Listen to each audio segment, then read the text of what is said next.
Graça e paz, irmãos. Amém? Mais um motivo de alegria, né? Estarmos aqui reunidos nessa noite. Podemos cultuar o Senhor e também falarmos, né, um pouquinho da sua palavra, né? Eu venho aqui hoje com muito temor no coração, porque o tema da minha palavra é quem é Jesus. E falar desse homem, né, falar de Jesus para mim é algo muito especial. Então eu venho com muito temor no coração para falar de alguém que é o meu ídolo, digno de todo louvor, de toda adoração. Então eu tenho muito temor no meu coração para trazer essa palavra para vocês nessa noite. Então eu quero, nesse momento, né, antes de iniciarmos a palavra, eu quero fazer uma oração para que Deus, né, venha colocar as palavras que Ele quer que seja repassada para vocês. Senhor Jesus, nessa noite, Pai, eu quero apresentar a minha vida nas Tuas mãos. A Tua palavra vai ser ministrada agora nesse momento. E que não seja, Pai, nada de mim, mas que venha tudo de Ti, ó Pai. Nós vamos falar de Ti hoje, né? De quem é Jesus. E nós sabemos, Pai, a imensidão do Teu nome, tudo que o Senhor é e tudo que o Senhor representa nas nossas vidas, Pai. Então, nessa noite, que seja o Senhor que esteja a usar a minha vida, que não seja eu, mas que seja o Senhor, que venha falar aos nossos corações nessa noite, que venha falar aos corações da Tua igreja, Pai. Apresento, Senhor, aqui a minha vida, apresenta a vida da igreja nas Tuas mãos, Pai. Fale conosco nessa noite, em nome de Jesus. Amém. Gostaria de convidar vocês a abrirem a Bíblia lá em Mateus, capítulo 16. A gente vai ler do versículo 13 ao versículo 16.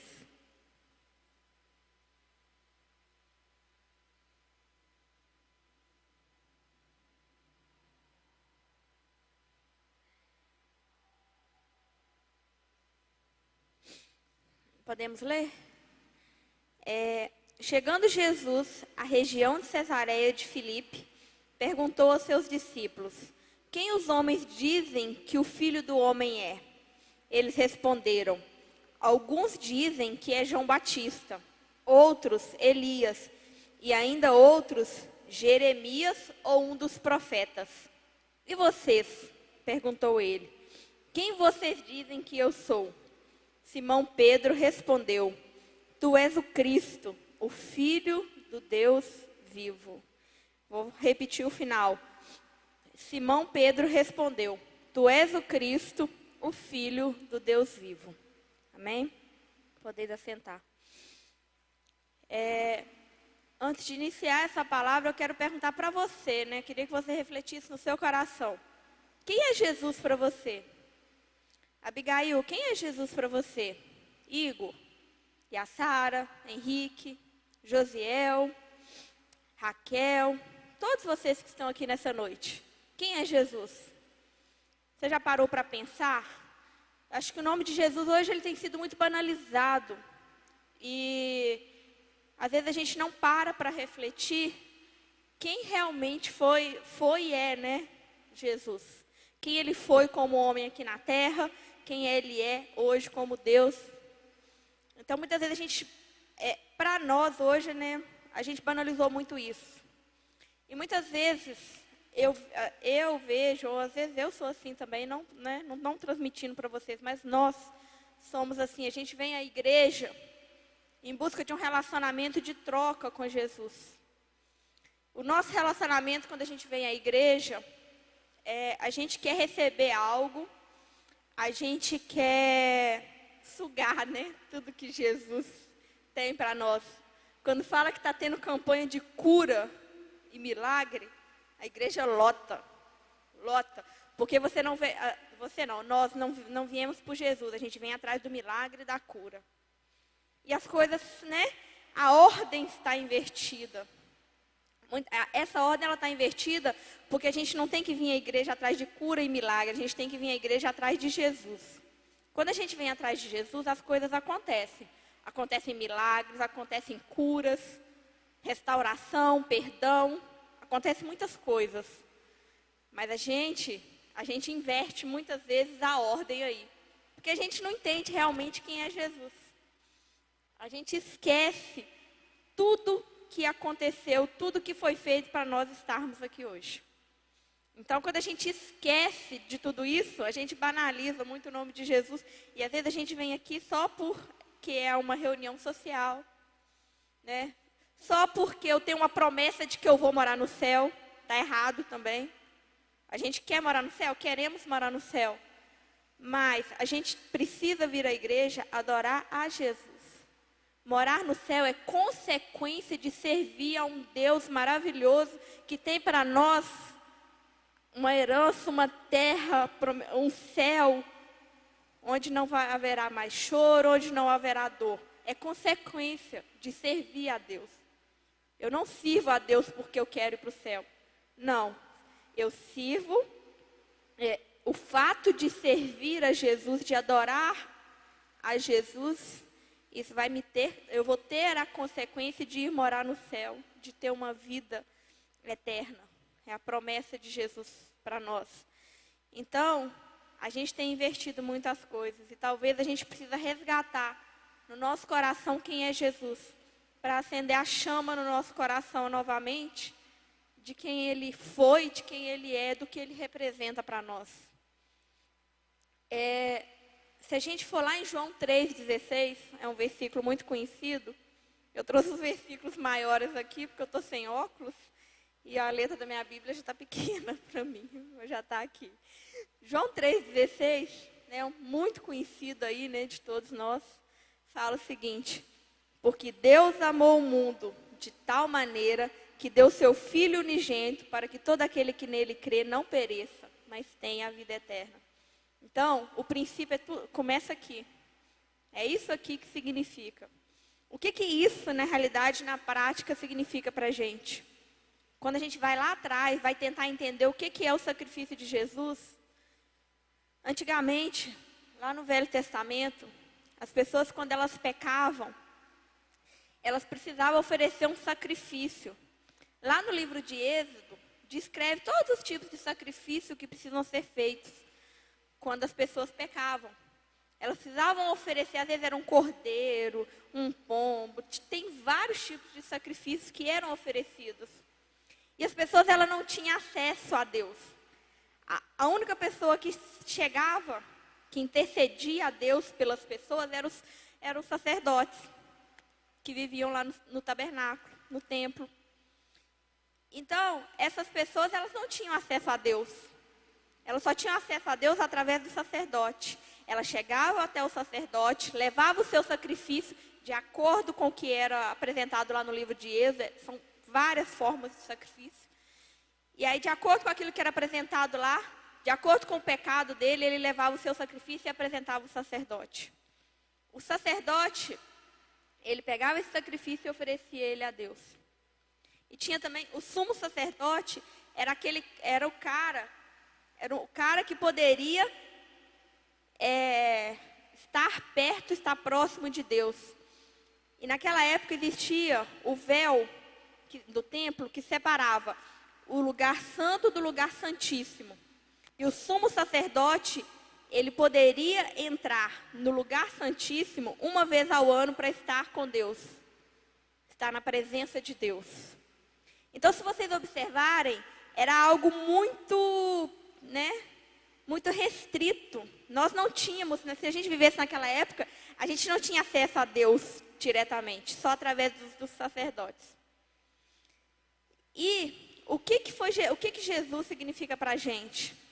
Deus, ele pegou o seu Filho único, amado, entregou o seu Filho como cordeiro, santo, puro, imaculado, para morrer por nós.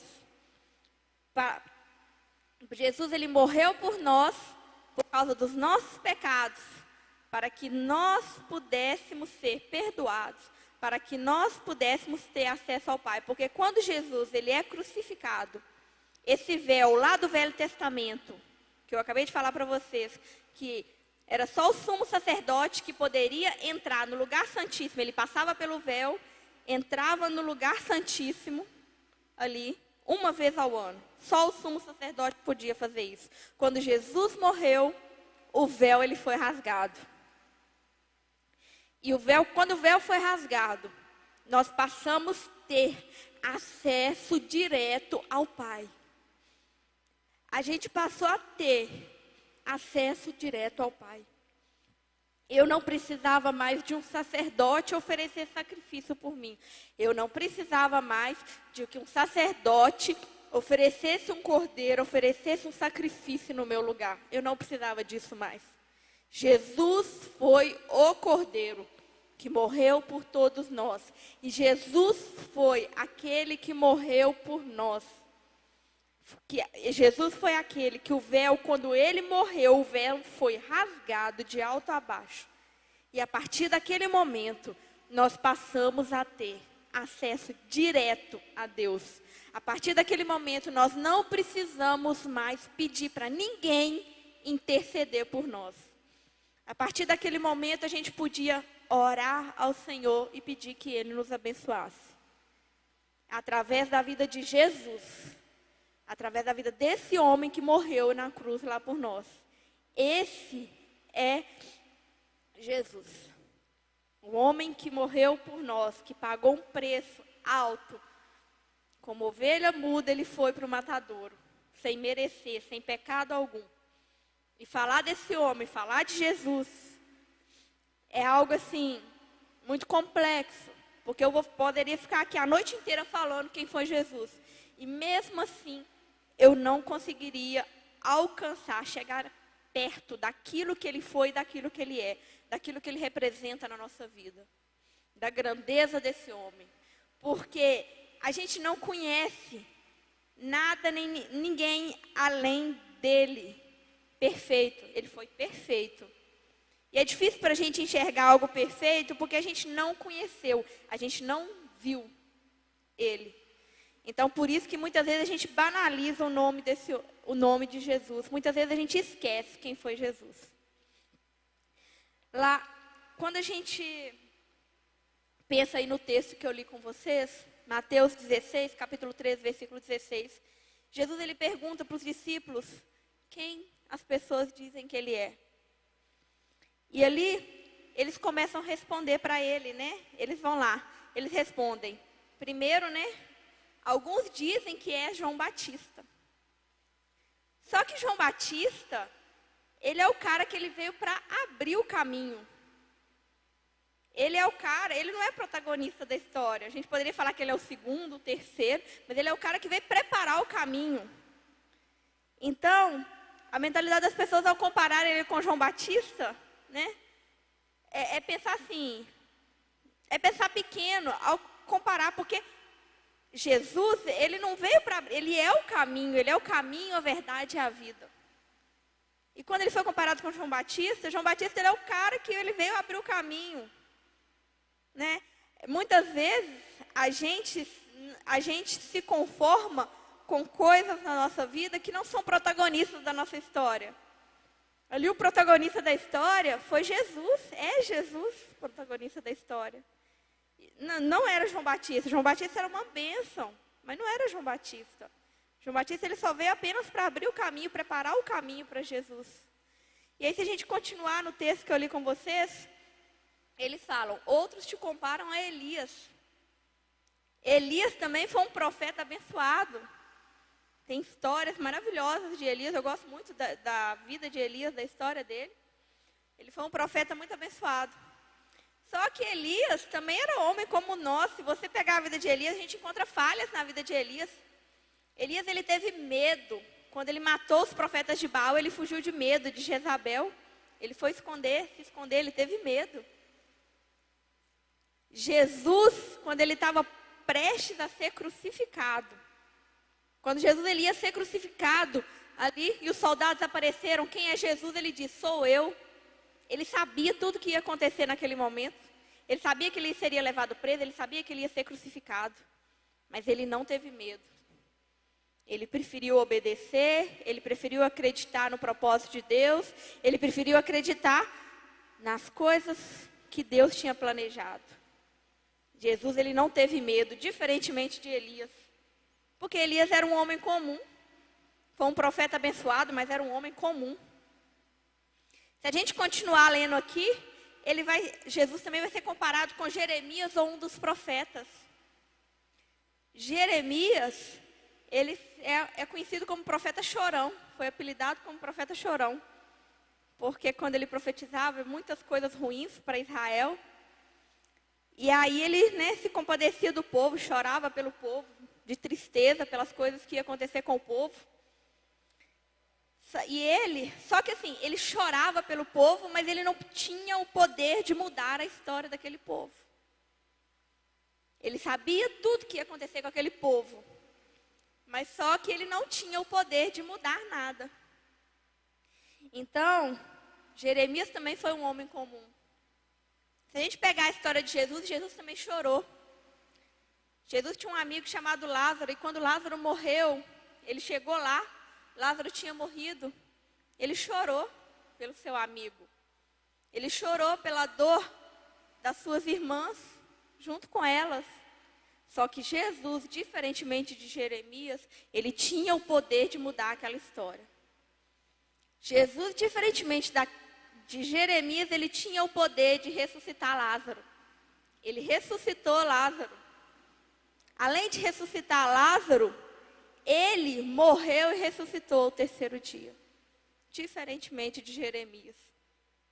Então, se a gente pensar, a gente não consegue comparar com ninguém esse homem perfeito que foi Jesus. Não existe. Então, talvez por isso que muitas vezes é difícil para a gente entender quem é Jesus. Muitas vezes para a gente é difícil falar quem é Jesus. Porque é algo grandioso demais, que se a gente procurar, a gente não acha. A gente não encontra. Então, a gente lidar com a perfeição é difícil. É difícil descrever. É difícil falar realmente quem é Jesus. Se a gente for lá no livro de Filipenses, capítulo 2, versículo 7 ao 9.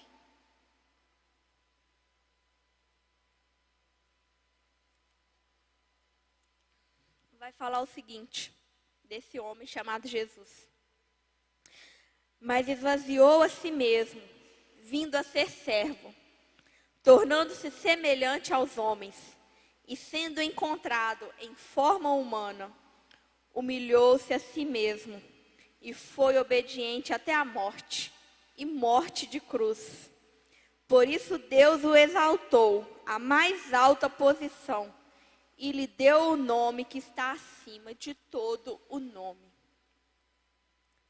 Jesus, ele é obediente, ele é o filho que nenhum de nós vamos conseguir ser. Jesus, Deus, ele falou, este é o meu filho amado, em quem eu me comprazo, em quem me enche de alegria, que me enche de prazer. Jesus, ele foi o filho, ele é o filho, que nós jamais conseguiremos ser, por mais que a gente tente. Ele é o nosso amigo verdadeiro.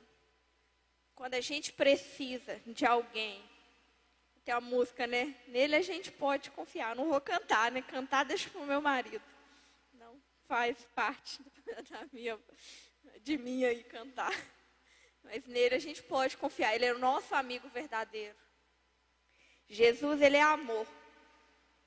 Ele é amor, ele se compadece das pessoas,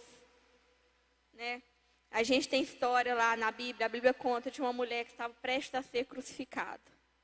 Ela ia ser crucificada porque foi encontrada prostituindo. E aí Jesus pergunta, quem não tem pecado, atira a primeira pedra. E aí foi saindo um por um, porque aqueles homens olharam para a vida deles e reconheceram que eles também tinham pecado. Então, Jesus, ele amou aquela mulher. Então, Jesus, ele é amor, ele é conforto, ele é consolo nos momentos de angústia. Ele é o homem, ele é o cara que mudou a nossa vida. Ele é o cara que transformou a nossa vida.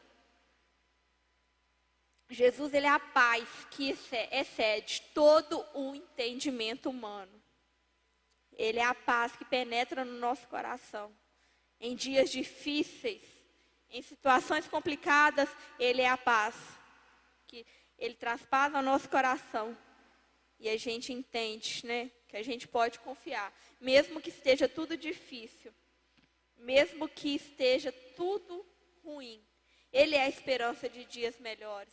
Estamos aqui hoje, todo mundo de máscara, todo mundo, né? Nós estamos vivendo uma pandemia, pessoas morrendo. Milhares de pessoas morrendo. Mas Ele não perdeu o controle de nada. Ele é a esperança de que dias melhores virão. Ele continua sendo. Ele é o nosso renovo, Ele é o nosso consolo. Jesus, Ele é o Cordeiro que tira o pecado do mundo. Ele abriu a porta para nós, para que nós tivéssemos, né, a vida eterna. Jesus, quando Ele morreu por nós, lá na cruz, o véu, quando Ele foi rasgado, Ele abriu a porta da eternidade para nós, para que nós pudéssemos, daqui a pouco, estarmos com Ele vivendo na eternidade. Ele é o Cordeiro que veio para morrer e tirar o pecado do mundo. Nosso libertador, Ele é o sacrifício vivo, que foi como uma ovelha, como eu disse já agora há pouco, uma ovelha muda que foi levada ao matadouro. Jesus, Ele é honesto, Ele é longânimo, justo, fiel e verdadeiro. Jesus, Ele é o cabeça da igreja, Ele é Emanuel. Tudo pode estar escuro, mas Ele é a luz lá no fim do túnel.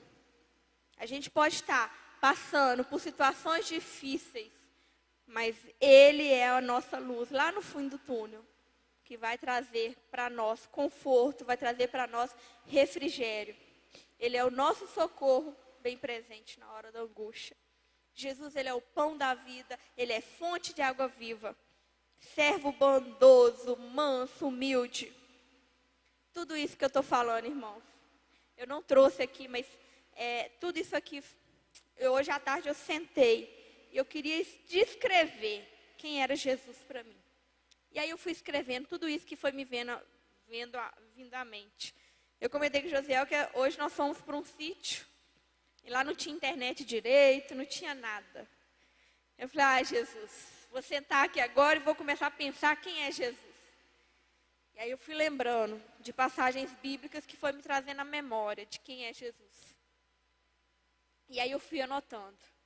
Jesus, Ele é o leão da tribo de Judá, raiz de Davi, nossa pedra angular, o nosso pastor.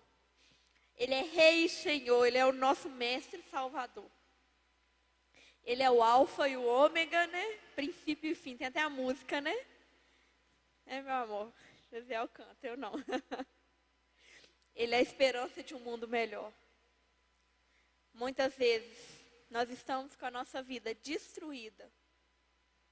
E aí a gente encontra Jesus, né?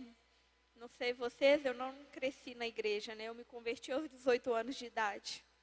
E sim, Jesus, Ele foi a esperança de dias melhores para a minha vida. E com certeza, Ele é a melhor decisão da minha vida. O melhor relacionamento da minha vida. A promessa de viver com Jesus não é viver uma vida perfeita. Viver com Jesus é saber que você tem alguém que você pode confiar, que você pode acreditar, que vai estar com você em qualquer momento, em qualquer situação, Ele vai te ajudar. Em situações difíceis, Jesus está lá com você. Muitas vezes, nas nossas vidas, situações difíceis, nós somos desamparados. Mas Jesus, Ele está lá com você. Ele não nos desampara, Ele está conosco, dia e noite. Faça chuva, faça sol. É os votos do casamento, né? Na alegria e na tristeza, na saúde e na doença. Jesus, Ele está conosco. Ele não nos desampara. Ele é a promessa de uma vida abundante. Ele nos enche de fé. Ele operou milagres e maravilhas lá no Velho Testamento e Ele opera hoje ainda. Quantas histórias de milagres a gente ouve falar que Jesus opera. Esses dias meu coração se encheu de alegria, porque eu fiquei sabendo de uma história linda, linda. Que Jesus, Ele deu vida ao ventre de uma mulher estéril. Estéril, com diagnóstico. Que o médico falou para ela, minha filha, você não pode mais ter filhos. E aí ela chegou lá com o exame esses dias para fazer o ultrassom. Ela chegou lá e falou aqui, doutor, o exame que você fez da outra vez. Ele olhou para o exame e olhou para o ultrassom. E ficou tentando achar a resposta. E ela disse, não, doutor, é milagre. Não tem resposta. Se eu disse que eu não podia, é milagre.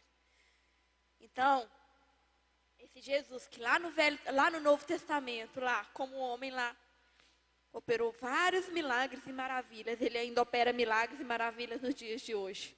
Esse Jesus que você serve, ele tem poder para entrar na sua casa. Ele tem poder para libertar de pecados, para curar feridas, para curar enfermos, para trazer perdão ao coração. Esse mesmo Jesus lá, da Bíblia, que transformou água em vinho, que ressuscitou mortos, que curou enfermos. Esse mesmo Jesus, ele tem poder para fazer tudo isso hoje na sua vida.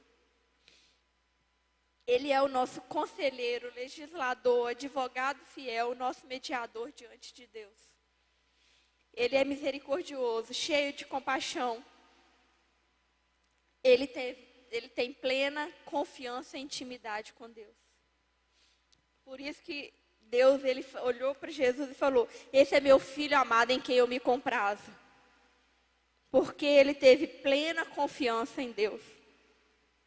Jesus, quando ele estava prestes a ser crucificado, ele falou, Pai, se possível, afasta de mim esse cálice. Mas se não for, que seja feita a tua vontade, não a minha vontade. Ele entregou tudo para Deus, tudo. Esse negócio de entregar tudo para Deus, irmãos, é difícil demais. É difícil demais viver realmente a vontade de Deus. Eu não sei se todos sabem. Recentemente nós tivemos uma notícia inesperada que eu estou grávida novamente. Não sei se todo mundo já sabia daqui. Pois é, eu estou grávida novamente. Nós queríamos muito o terceiro filho. Demais, terceiro filho. Só que não eram os planos agora. Os planos eram para daqui a um ano, porque eu estou fazendo doutorado, eu queria terminar meu doutorado primeiro. Só que os nossos planos não são os planos de Deus. E aí, você viver na vontade de Deus, plenamente, porque aqui o que a gente está vivendo é plenamente a vontade de Deus, não foi nada planejado. É um filho querido, né? Muito querido. A gente planejava mesmo o terceiro filho, um filho muito querido. Ele só resolveu adiantar um pouquinho, porque não era a nossa vontade, era a vontade de Deus. E aí, quando você está vivendo a vontade de Deus, que não está fora dos seus planos, bate insegurança e bate medo. Com certeza bate medo, né, de coisas corriqueiras do dia a dia. Ai, meu Deus, será que eu vou dar conta? Ah, meu Deus, eu tenho que defender meu doutorado. Ah, meu Deus, são 3 crianças, são praticamente 3 bebês para cuidar. A Isabela está com 11 meses. Então, assim, viver, né, o que Jesus viveu, essa plena confiança que Jesus teve em Deus, né, não é tão simples assim. Ele é forte, ele não se gloriou para si e sempre fez a vontade de Deus. Se a gente for lá no livro de Atos, capítulo 2, versículo 36, fala o seguinte: portanto, que todo Israel fique certo disso. Este Jesus, a quem vocês crucificaram, Deus o fez Senhor, o Cristo. Cristo significa ungido. Jesus, ele é o Cristo, o ungido de Deus, sem pecado. Ele é santo, santo, santo. Apocalipse 4:8 fala isso. Os anjos o adoravam e falavam que ele é santo, santo e santo. Esse homem perfeito, difícil de descrever. Aqui eu apresentei para você só alguns atributos, né? Se a gente for pegar a Bíblia, for pesquisar, a gente vai encontrar as qualidades de Jesus, quem foi Jesus, quem é Jesus, a gente vai encontrar muito mais coisas. Jesus, ele foi esse cara. Ele é esse homem perfeito, esse Deus perfeito, maravilhoso. E é esse Jesus que nos é oferecido aqui. É esse Jesus, com todas essas características, com todas essas qualidades. Eu ainda não consegui descrever quem é Jesus. Você pode passar na sua mente, você pode começar a pensar em outras coisas de quem é Jesus. Isso aqui, na minha limitação, foi o que eu consegui pensar, o que eu consegui lembrar de quem é Jesus. Mas Jesus, ele é muito mais do que isso. Jesus, ele é muito mais do que isso, porque ele é perfeito. E descrever a perfeição, descrever aquilo que você não conhece, porque a gente não sabe o que é ser perfeito. É muito difícil. Então, assim, eu trouxe aqui um pouco, só para trazer à memória de vocês quem é Jesus, de quem é o Deus que você serve. Do que ele fez por nós, do sacrifício lá na cruz, por nós. E muitas vezes nós estamos aqui como filhos ingratos. Não reconhecemos tudo que ele é e tudo que ele fez por nós. E aí, para encerrar, eu quero dizer, eu não sei se todos vocês já confessaram a Jesus como Salvador da vida de vocês. Mas lá em Romanos 10, capítulo 10, versículo 9, fala o seguinte: se você confessar com a sua boca que Jesus, ele é Senhor, e crer em seu coração que Deus o ressuscitou dentre os mortos, você será salvo. Então, irmãos, não tem outro caminho para a salvação, além de Jesus. Jesus, ele é o nosso caminho que nos leva para a eternidade. Jesus, ele é o caminho, ele é a porta que nos leva para a eternidade. Não existe outro caminho. A Bíblia nos mostra isso, a Bíblia nos fala isso. Jesus, ele é tudo para mim, tudo. E é esse Jesus que nós servimos. Amém? Essa é a palavra que eu queria trazer para vocês nessa noite. Que vocês tenham no coração, tragam à memória de vocês realmente quem é Jesus. Traga no coração de vocês tudo que Jesus fez, tudo que ele representa, todo o sacrifício que ele fez por nós.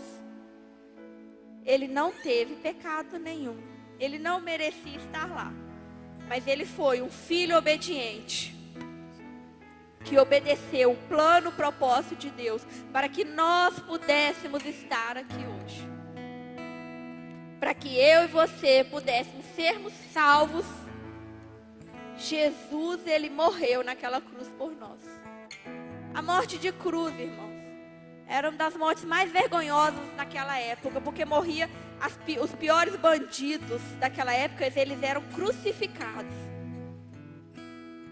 E esse homem santo, puro, imaculado, ele morreu nessa cruz. Uma morte considerada vergonhosa. E que o inferno achou que tinha conseguido vencer. Mas esse homem, ao terceiro dia, ele ressuscitou. Esse homem, ao terceiro dia, ele ressuscitou. Ressuscitou, ficou com os discípulos alguns dias e depois voltou para o céu. E está sentado à direita do Pai. Esse Jesus é o Deus que nós servimos. Esse Jesus é o nosso amigo verdadeiro. Lembre sempre nos momentos difíceis desse Jesus. Esse Jesus. Não o que eu falei aqui hoje, porque igual eu falei, ele não representa nem metade do que ele é. Mas começa a trazer à sua memória tudo que ele é, tudo que você conhece dele. Você vai ter motivo suficiente para o adorá-lo. Amém?